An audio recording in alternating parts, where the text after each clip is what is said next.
આપણે ફુદીના અને કોથમીરનું પાણી બનાવવા માટે આપણે ફુદીનો લઈશું આ રીતે પાંદડા આપણે તેની દાંડલીઓ નથી લેવાની તેનાથી પાણી તોરું લાગશે એટલા માટે આપણે કોથમીરને લઈશું આપણે ફુદીનાના પાનને મિક્સરમાં નાખી દઈશું ક્રશ કરવા માટે આ રીતે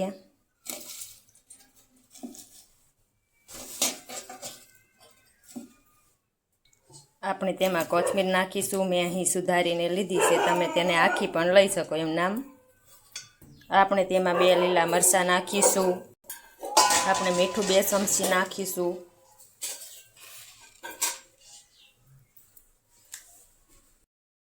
એક ચમચી આપણે સંચળ પાવડર નાખીશું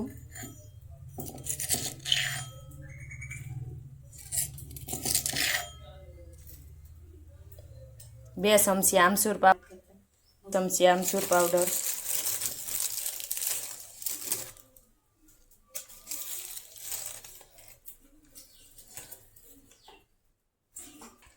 2 ચમચી જેટલો શેકેલ જીરાનો પાવડર નાખીશું તેનાથી આપણે પાણીમાં સરસ સ્વાદ આવે છે શેકેલ જીરાનો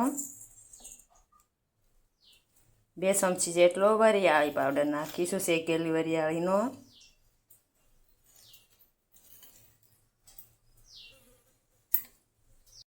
1 ચપટી જેટલી હિંગ નાખીશું હિંગનો પણ સરસ સ્વાદ આવે છે તેમાં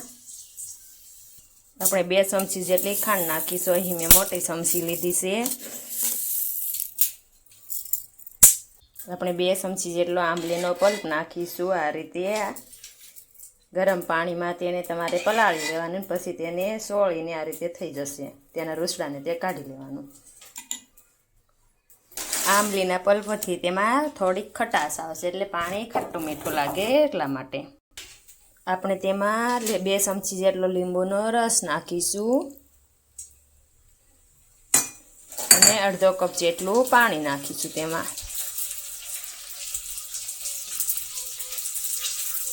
તમે તેમાં ચાટ મસાલો પણ નાખી શકો છો હવે આપણે તેને મિક્સરમાં ક્રશ કરી લઈશું બધી જ વસ્તુને આપણે ફુદીનો અને કોથમીર તેને મિક્સરમાં ક્રશ કરીને તપેલીમાં કાઢી લીધું છે હવે આપણે તેમાં 1 લીટર જેટલું પાણી નાખીશું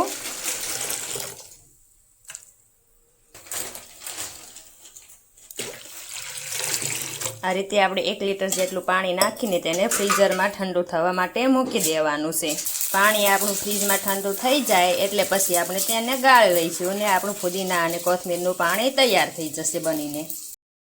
કૃષ્ણ બધા મિત્રોને આજે આપણે બનાવીશું આંબલીનું પાણી એના માટે મેં 1 વાટકો જેટલી આંબલી લીધી છે ગેસ પર 1/2 લીટર પાણી ગરમ મૂક્યું છે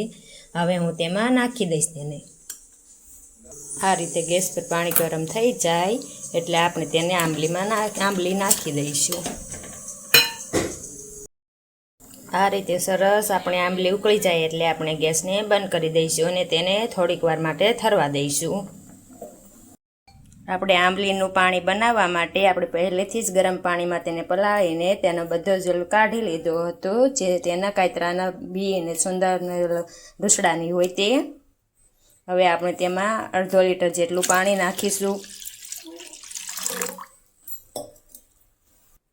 આપણે તેમાં ગોળ નાખીશું મેં એટલો 1 ગાંગડા જેટલો ગોળ લીધો છે બહુ મોટો પણ નહીં નાનો પણ નહીં તેને આ રીતે આપણે વાતરીને નાખી દઈશું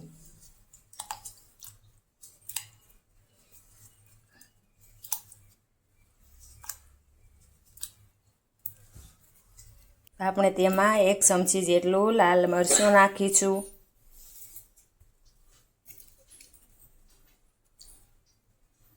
1 ચમચી જેટલો શેકેલ જીરાનો પાવડર નાખીશું તેનો પણ સરસ સ્વાદ આવે છે તેમાં એટલા માટે